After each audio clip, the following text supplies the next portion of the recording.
I've known this man forever, and I love him. What's up, Irv? You there? Rich, I am right here, buddy. Rich, and I love when you say that stuff, Rich. It's true. You know what I mean, Rich? Because, Rich, what it means to me, and people don't understand when we're on air together, that, man, our love and our relationship, it was preordained way before the beginning of time, before we even walked into existence. Somebody said that we shall be together, That's and true. I love that. That's true. Me too. Is Cam your MVP, Irv? Hey, he's the MVP, no doubt, right now. First of all, he has a team that's undefeated. And he has those 72 Dolphins holding off the moment to drink their champagne. Right now, they thought they were going to drink their champagne last night, and Cam said, wait a minute, I'm going in the phone booth, and I'm coming out Superman. He went in Clark Kent, came out Superman, walks away with the victory. Now, I know we've been talking about his maturation and development on game day morning for years, and last year you were talking about how he took a major step forward playing with the neck up and being able to see the field pre-snap and going through his reads. Now, I mean, the step forward that he's taken this year is so monumental. I didn't see this coming. Michael, can you put into words what steps he has taken to raise his game this year? Well, and look at what you saw yesterday, Rich. What we saw yesterday. You see how many opportunities they blew on deep balls and opportunities that they had to score the touchdowns that they missed. You know how many teams go in a funk in that situation and start saying, wow, this is sort of man, God, everything's going against us, and they fold tent and give up. The Panthers didn't do that. And Cam missed some throws, again, dropped some passes.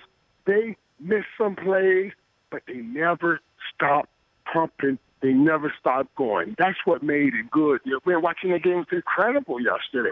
Watching them come back, it was incredible. So I give them all the love in the world, and I give Cam all the credit in the world. And let me tell you what I say. I say it.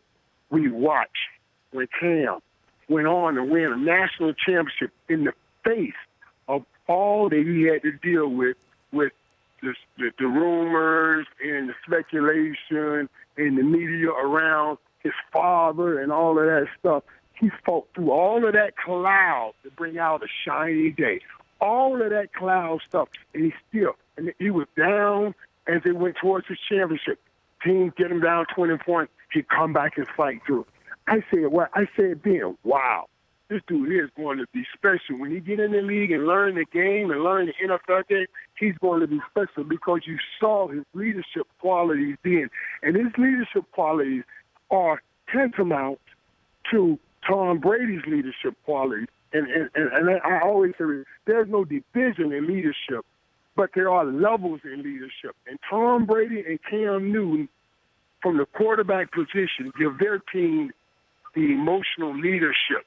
And there's rarely you get emotional leadership from the quarterback position on a great team like that. Michael Irvin joining me here on the Rich Eisen show as he's in the airport getting ready to travel home. They're always on a plane. So which team right now is the most dangerous to knock off Carolina? Arizona, Seattle, Green Bay? Who do you think can go out there and put a wrench in the Panthers' Super Bowl plans? Well, Arizona, I think, has a shot. Now, the Seattle team we saw yesterday has a shot. I felt Seattle yesterday, too. I've been right there where they were. Because I remember us coming on back-to-back Super Bowls. You know, you played all those games. And you know what Jimmy said to us right around this time of the year? I'll never forget what Jimmy used to always say to us right around week 12 with 4 games left. And excuse me, everybody, if this sounds funny, but Jimmy would get us up together before practice. He said, I don't care who you are or what you are. He said, we're in the 4th quarter of the season. You should want this bad enough that each man out here should be willing to hang from a tree by you-know-what for the next 4 weeks till we get to where we need to be. That's all I know. That's what and Seattle is ready to hang from a tree by the you-know-what to get to where they need to be. This is championship time, 4th quarter of a season. And all coach was saying, if you don't put everything in, get the hell out of my house. That's what Seattle has been saying. That's what you got to say in the fourth quarter. That's what we talk about. Winning in December and winning in January. You got to be ready to hang by the you-know-what.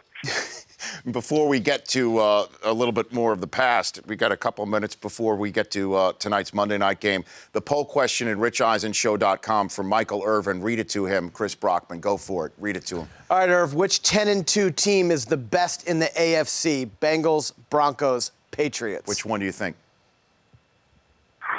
You know what? Once you give me back Gronk, I'm still going with the Patriots. Because I got what Marshall, Dean, and determined yesterday, and I love the plays he put on it, a coverage dictator. You know, right now what we saw yesterday wasn't a problem with Tom Brady. It wasn't a problem with the game plan. It was a problem for the first time we watched New England have a problem with the people execute the game plan. Those balls Tom Brady threw, man, they were almost they were better than FedEx, UPS, Brown, whatever you want to call it. They were delivered right there on time, right where they need to be. Them dudes just didn't answer the deal and sign the paper. The ball was right there. You just catch the ball, you win the game, you know.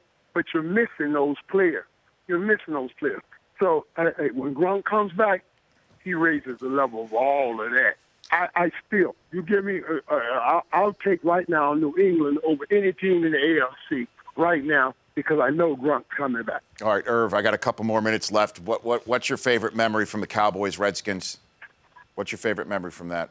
You know what, Rich? It was funny. I didn't even play in the game that brings about my favorite memory, and that's that we were 1-15 that year, the 1 year, and the only one was the Redskins. You know what I mean? That was I didn't even play in the game. Troy didn't even play in that game.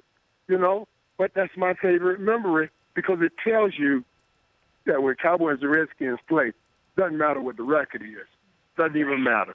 Anybody can win this game. Now, if you go back second to that, my second favorite game in that Cowboy-Redskins game was in '91 when we actually lost Troy Aikman during the middle of the game, and Steve Berline came in, and I had to convince Berline, do you want to stay on this team?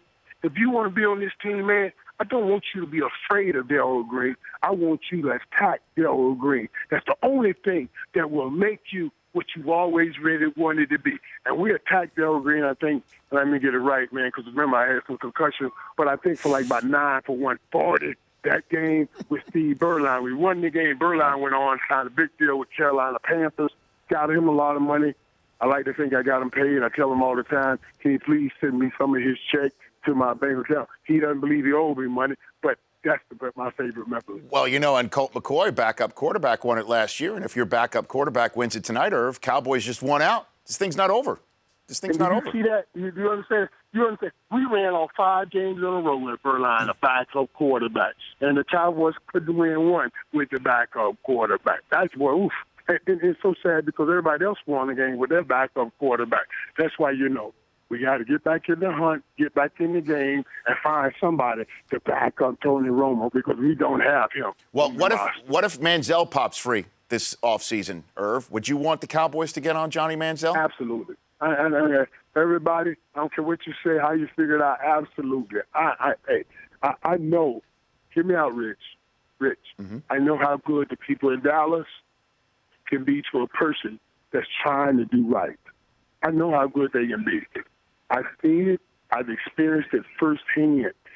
They call it the Bible Belt because people in Dallas, they want to hear a great story of redemption so they can use it as they're going to church and going to tell stories of redemption, going to tell spiritual stories.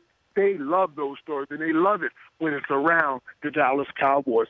So absolutely, I subscribe to, man, if we can get Johnny Manziel, and Johnny continues down this path that he's on and continue to try to do that. I'm not even worried about this so-called videotape you guys saw on all of that mess because the reality is, go look at the 12-step programs. They make room for a relapse. The relapse is where you really learn that, hey, I'm no more a part of this. That's where the real growth comes when you go back into the mess that you were in and find out this is not what it used to be. So it's all part of the process. Absolutely, I would love Johnny Manziel. Irv, get on that plane. I know you got to get on it. Thanks for calling in. You're the best. Man, Rich, I love you more than anything, man. You're the best, buddy. Okay, Irv. Appreciate you, buddy. I'll see you on Thursday. The Rich Eisen Show, weekdays at noon Eastern. On Audience.